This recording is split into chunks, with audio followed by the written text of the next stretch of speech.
ఈరోజు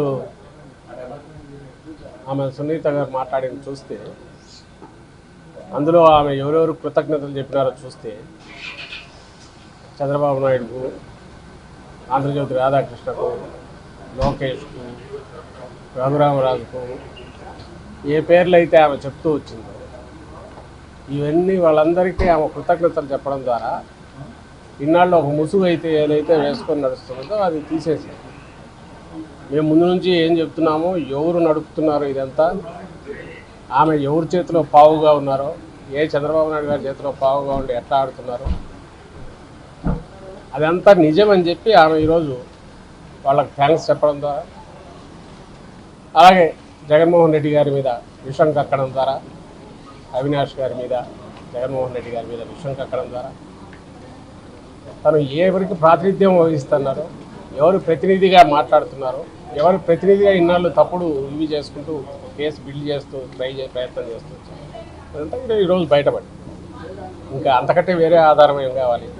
ఆమె దానికి మాట్లాడిన వాటిలో ఎలాంటి వాస్తవం లేదనడానికి, అవన్నీ చంద్రబాబు పలికించే చిలక పలుకులు అనడానికి ఇంతకంటే ఏం ఆధారం కావాలి? కాబట్టి దాని మీద పెద్ద మాట్లాడాల్సింది. అది ఆమె సమాధానం చెప్పాలి. 2-3 వాస్తవాలు ఉన్నాయి. ఆమె దాంట్లోనే ఇంకో పాయింట్ ఏదో ఉంది. మన తండ్రి ఎమ్మెల్సీగా ఓడిపోవడానికి కారణం ఏంటి, దానికి వీళ్ళే కారణమని ఆమె ఈరోజు.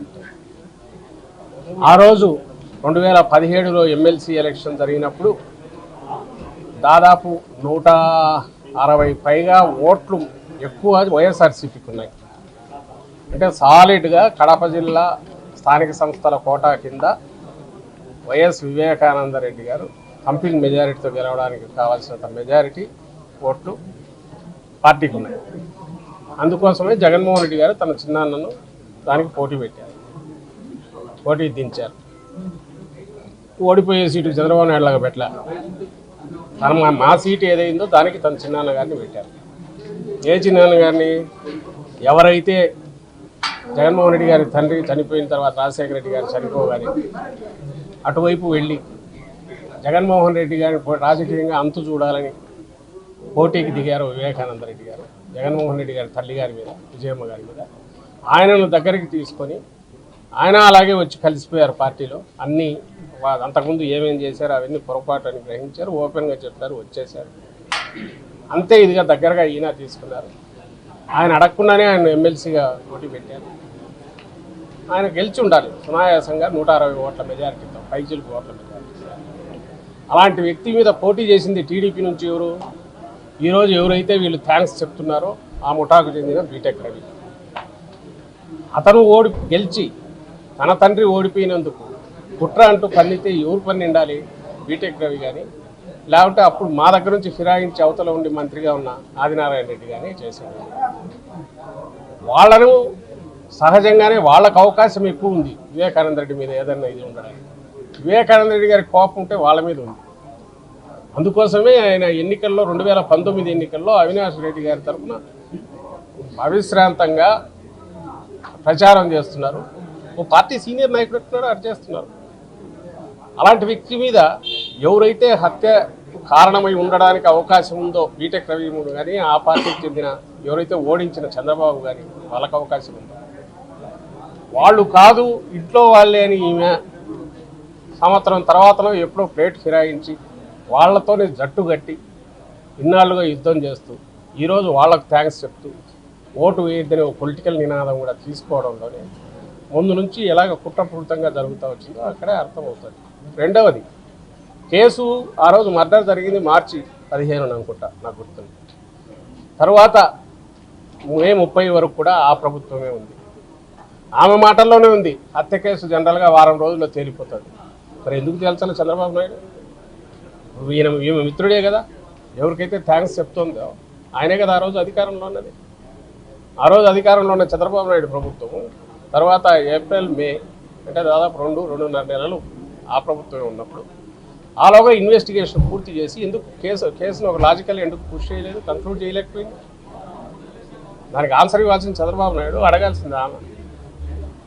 తలా తోక లేకుండా తల చెడిపోయి ఏం మాట్లాడుతున్నామో తెలియకుండా మాట్లాడుతున్నదైతే కాదు. ఈరోజు పూర్తిగా ఒక రాజకీయ కుట్రతో ఆమె అక్కడికి వెళ్ళి ఢిల్లీలో ప్రెస్ కాన్ఫరెన్స్ పెట్టారని అర్థమవుతుంది. ఎన్నికలు దగ్గరకు వస్తున్నాయి కాబట్టి చంద్రబాబు నాయుడు ఉసిగొల్పి ఇంకొకరితో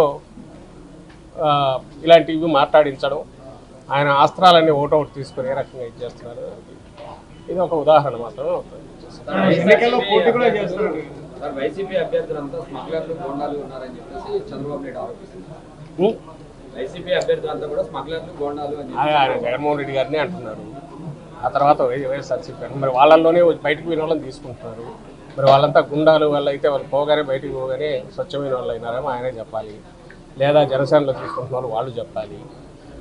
ఎలక్షన్లు వస్తున్నాయి, ఎన్నికలు వచ్చినప్పుడు ప్రజలకు ఏం చేస్తామో లేదా ప్రజలకు మేమేం చేయలేకపోయామో ఎత్తి చూపి వాళ్ళేం చేయగలరో చెప్పిపోవాల్సింది, అది వదిలేసి అసలు ఊరిక తిట్లు బూతులు తప్ప ఏం లేకుండా మాట్లాడేవాళ్ళం. వాటి గురించి మీరు అడగడం నేను సమాధానం ఏం చెప్తాను. సునీత కూడా ఎన్నికల్లో పోటీ చేసుకునే ప్రచారం వస్తుంది. మంచిదే కదా. ఇప్పుడు పొలిటికల్ సైడ్ తీసుకున్నాక ఎన్నికలకు 40-50 రోజుల ముందు ఆమె బయటకు వచ్చి ఒక స్టాండ్ తీసుకొని సిబిఐ కోర్టుల మీద అన్నిటి మీద ఇచ్చేస్తూ ఈరోజు ఎన్నికల్లో కూడా పోటీ చేయాలంటే చేయడం మంచిదే కదా.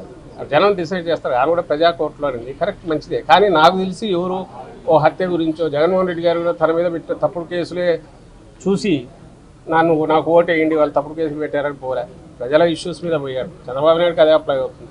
నన్ను అరెస్ట్ చేశారని ఏడ్చుకుంటూ పోయి అందువల్ల నన్ను ఎన్నికల్లో గెలిపించండి, అరెస్ట్ చేసిన వాళ్ళంతా మమ్మల్ని తగిన వాళ్ళంతా దొంగలు, మా వాళ్ళని ఎవరిని అరెస్ట్ చేయకూడదు, ఈరోజు నిన్ను పట్టుకున్నారు ఒక కొడుకుని చేస్తే కూడా అదే స్టాండ్ తీసుకుంటున్నారు. అంటే ఏ చట్టము ఎలాంటివి మాకు అప్లై కాకూడదు అనుకునే బాబుతో వాటి ఆధారంగా ప్రజలు నిర్ణయం తీసుకుని వాళ్ళకు ఓటు వేయాలి, జగన్మోహన్ రెడ్డి గారికి వ్యతిరేకంగా వేయాలనే ఆగింత మాటలు ఏవైతే మాట్లాడుతున్నారో ఇలాంటి వాళ్ళంతా ఈరోజు ఈమెతో సహా, దానికి ప్రజలకు సంబంధం ఏముంది?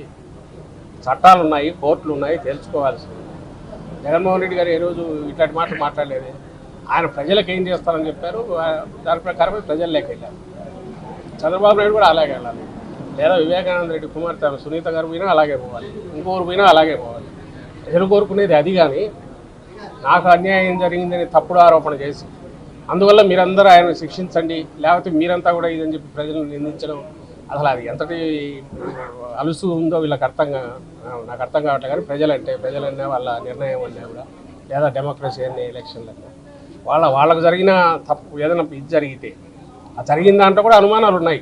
ఎవరెవరు రోలు ఉన్నాయంటే వాళ్ళ కుటుంబ సభ్యుల రోలు కూడా ఉందేమో అనుమానం ఉంది అందరికీ. వాటిలోనే మొత్తం ఆ నెరేటివ్ కానీ లేదా సిబిఐ ఇన్వెస్టిగేషన్లో ఏమంటారు వాంగ్మూలాలన్నీ లోతుగా పోయి చూస్తే అన్నిట్లో అది కనపడుతుంది. దాని నుంచి తప్పించుకోవడానికి దొంగ అన్నట్టు ఇట్లా తిప్పి కొడుతున్నారేమో అనే అనుమానం కూడా వస్తుంది. అలాంటి ఎంక్వైరీ జరిగితే అన్నిటి మీద జరగాలి, వాటి మీద కూడా జరగాలి.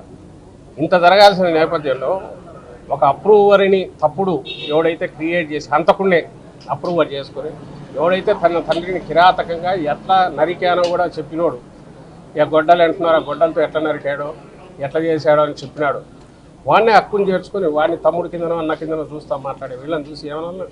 ఇప్పుడు ఆపరేషన్ లేకుండానే మోకాళ్లకు ప్లాస్మా ట్రీట్మెంట్, మీ ఆర్థోపెటిక్ సమస్యలన్నిటికీ రోబోటిక్ టెక్నాలజీ ద్వారా తక్కువ ఖర్చుతో శాశ్వత పరిష్కారం, ఫ్రీ కన్సల్టేషన్, ప్రతి ట్రీట్మెంట్ పై 20% డిస్కౌంట్. ఈ ఆఫర్ కొద్ది రోజులు మాత్రమే, త్వరపడండి. V9 hospitals 9281465842.